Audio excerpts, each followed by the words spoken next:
Hi and welcome to day 19 of Exercise for Independence.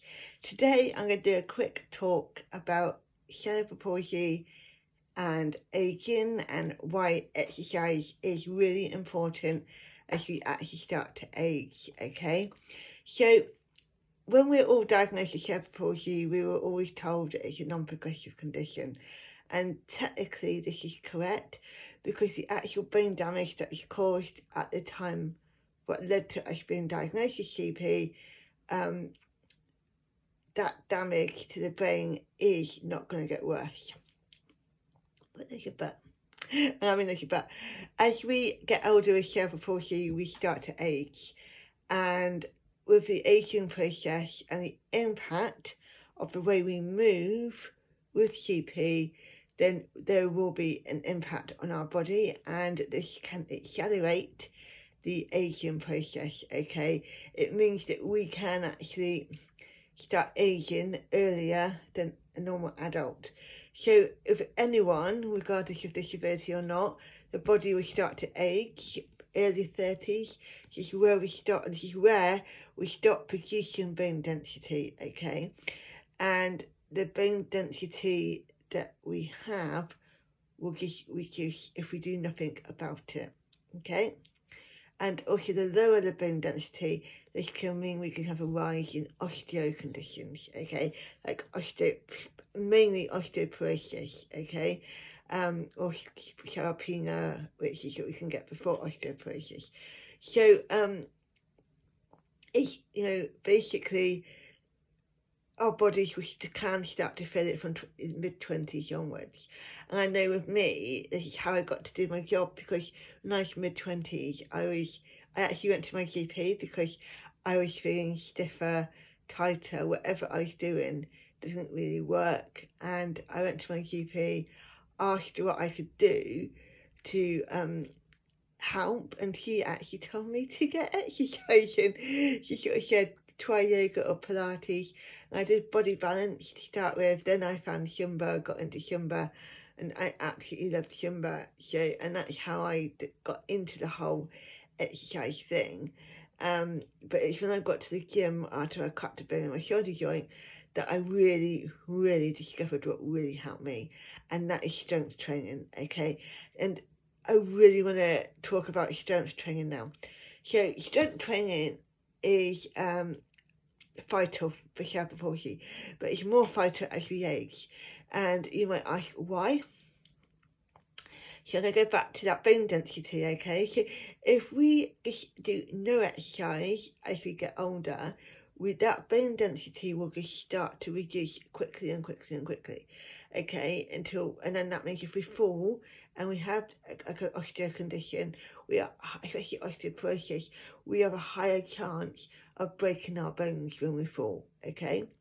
So if we are actually doing strength training, that will maintain the level of bone density that we have when we stop producing bone density, okay? So then we're going to maintain it. So if we fall and we maintain that bone density we have, then we have a lower risk of breaking our bones. We also have a very low risk of osteoporosis, okay? And then we don't have to be so careful about what we do. Also, with strength training, it's been scientifically proven to help with cerebral palsy as we age.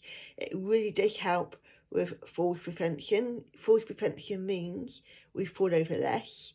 It helps our mobility so that we can actually keep walking. And I always say this to myself, I don't want to get older and not be able to take myself to the toilet. I want to be able to take myself to the toilet. I want to wipe my own arse, etc. I want to be able to dress myself. I want to be able to shower myself. And yeah, there's some people that never do that. But what I'm talking about, the people that are independent already, and they don't want to lose that independence, okay? And it is really important to think about strength training. Yes, I'm not talking about bodybuilding or anything like that. And I think if you're female, you might think that, but you're not going to get like that unless you're on steroids, trust me. And but what I'm talking about is daily strength training 2 or 3 times a week to help you with your cerebral palsy. As we age with a disability, we need to prioritise our own health and our disability so that we don't get worse, okay? If you ignore it, you will get worse. Yeah? Simple fact. So basically, all you need to do is 1 minute a day. 1 minute, that's all it takes, okay? The actual recommended guidelines for cerebral palsy are no different from the non-disabled adult.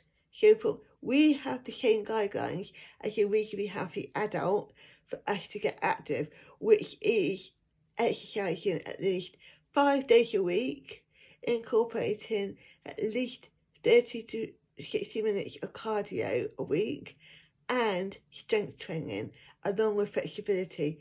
Flexibility is obviously things like Pilates or stretching and that sort of type of exercise, okay? And we should be doing that at least 5 times a week with a rest day in between, because this is really important for CP. So when I talk about strength training, we've got different types of strength training, okay? We've got body weight. So body weight is just I do bicep curls like I am now. You're using your own body to move that muscle, okay? So it'll be your body. You can do squats. You can squat down with your own body weight, okay? And that is all we're talking about.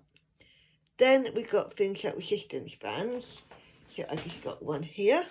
So they come in different sort of. Got one like this, and we've got other ones. So we've got this is a short one. You can get long ones in that material as well. This is like one that goes. It's called like a glute loop that actually goes around your legs. So if you want to target your glutes, it's your bum. You got these, and you can sometimes. I have used these with my clients. You can do like hand stuff as well, okay? And then you have got weights as well. So I'll show you my weights. And we have got weights as well. So if I do a bicep curl with weights, like that. So that's the different types of bands we have, okay? And a lot of these you can get these in Aldi really cheap, and but also you don't need to buy all this equipment, because you can use a towel. Leggings can make a good resistance band. Tights can make a good resistance band. Towels. And also, as weights, keep some milk bottles. You've got handles on, put them out of water. Or sand, you've got weights, okay?